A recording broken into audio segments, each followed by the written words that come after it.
Good day once again, nagbabalik na naman ang inyong farm boy vlogger na si Dave Backyard Farm para na naman sa panibagong video. So bago ang lahat, binabati ko ulit kayo and welcome sa aking channel. And maraming salamat sa mga nag-subscribe na, sa mga hindi pa nakakapag-subscribe. Pwede nyo i-check yung channel natin and kung interesado kayo, mag-subscribe kayo sa ating channel na. So for today, ang gagawin natin sa ating farm is magpapaligo tayo ng mga alaga natin. So, noong mga nakaraan, hindi natin sila gano'n naasikaso kasi nga busy din tayo sa mga gawain natin, no? So, mga duties natin. So, ngayon, magpapaligo tayo kasi gusto natin i-take advantage yung weather ngayon. Na maganda lang weather ngayon and mainit na ang panahon. So, ibig sabihin, breeding season na. Pwede natin i-take advantage yung weather and hindi gaano umuulan para gamitin as breeding time, magparami sa mga alaga natin. So far, yung status ng farm natin ngayon is ganun pa rin naman yung bilang nila. Wala naman naging casualties, walang mga namatay na alaga natin, awa ng Diyos. Meron pang ilan-ilan sa masama ang pakiramdam, kagaya nitong andito. Ito. Masama ang pakiramdam niyan, kaya ginulong ko muna. Pero gagamutin natin yan. Pero for today nga, mag-breeding naman tayo, no? So,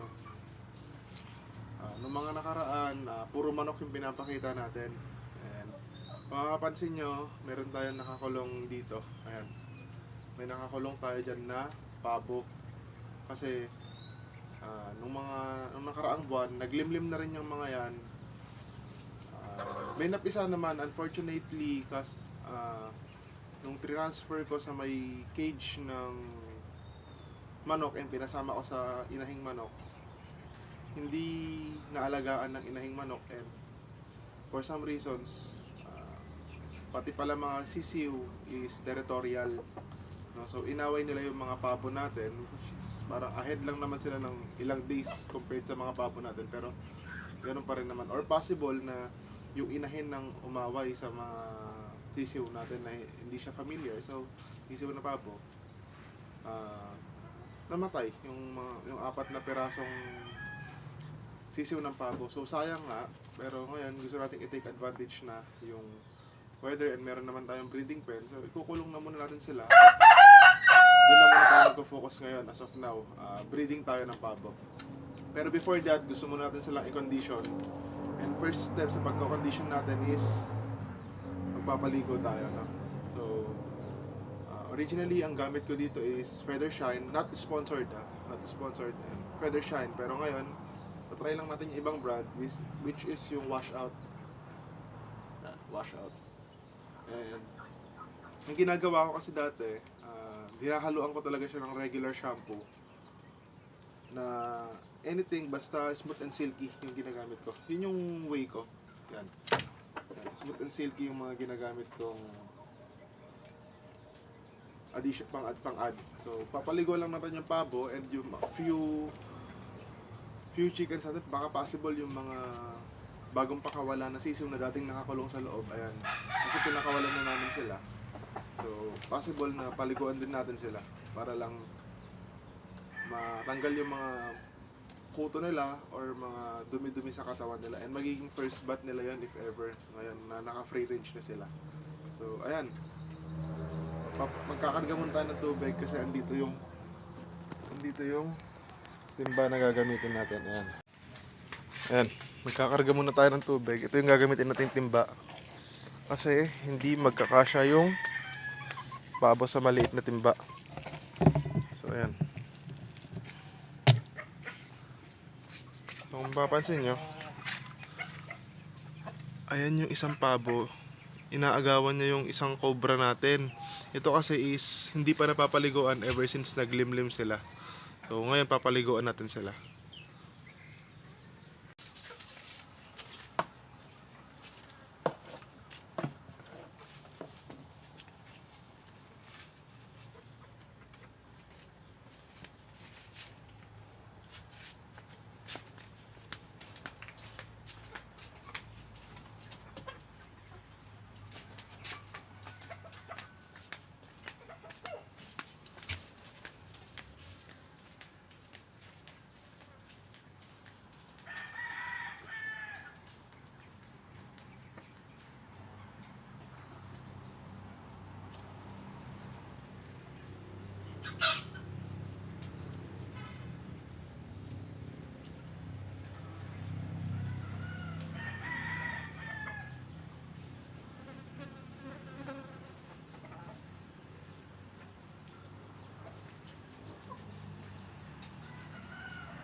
So sa pagtitimpla nito, lalagyan natin isang buong to.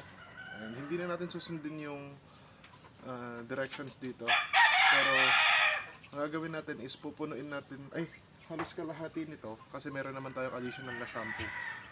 And, pero originally itong 10 ml na to, for 2 gallons of water lang siya. No? So kung balak mong gumamit ng ganito, around ang isang gallon is almost or 4 liters. And siguro ito aabutin ko ng mga around 20 liters sa kalahati nito. Itong timba natin. So kung ganun yan, siguro kakailanganin mo ng 10 kung susundin mo yung instructions nito. No? So dito hindi natin gagawin yan kasi may additional shampoo naman tayo. And papaliguan lang naman natin sila.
So yan na yung mixture natin.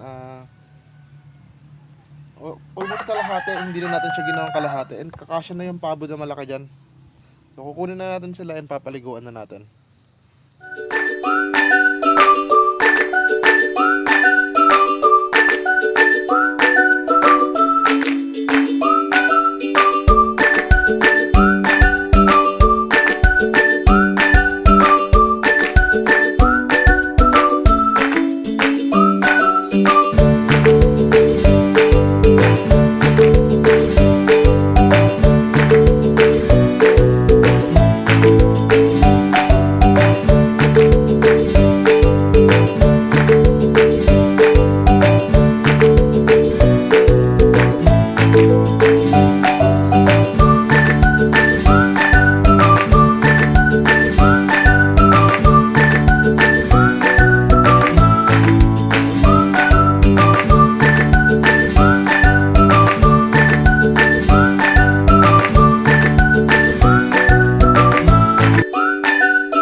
So ayan, tapos na tayo magpaligo. Napaliguan na natin yung mga breeders natin na pabo na gagamitin natin for breeding. And gagawin natin, next na gagawin natin, i-condition naman natin sila, no? So, ayun lang naman, nagpaligo tayo and nagsingit na rin tayo ng mga bagong pakawala natin na kaya nating huliin. So, yung mga hindi natin nahuli, hinayaan na natin kasi naka-free range nga sila. Yan. So kung gusto nyong gayahin yung ginawa ko na nagdagdag ng shampoo ng regular shampoo sa paligo ng mga manok, pwede nyo naman gawin. Pero ako personally, kaya ko lang naman ginawa yan kasi bilang lang naman yung papaliguan natin. Pero kung kagaya ng aabot tayo ng 20, mga mahigit 10 na pagpapaliguan, mas magandang concentrated or mas concentrated yung gamit natin para lang din mas effective kasi nga hindi naman maglalagay ng condition or directions of use yung manufacturer ng shampoo kung hindi dapat gawin gamitan. So yung ginawa natin kanina is personal diskarte lang natin yun, no? So ayun lang guys, maraming salamat. And inuulit ko po sa mga hindi pa nakakapag-subscribe, kasi pasensya na po isa. Sa mga hindi pa nakakapag-subscribe, mag-subscribe na kayo sa aking channel. And sa mga nanonood sa atin, mga silent viewers, maraming salamat po. Mag-ingat po kayo palagi. See you on the next video. God bless.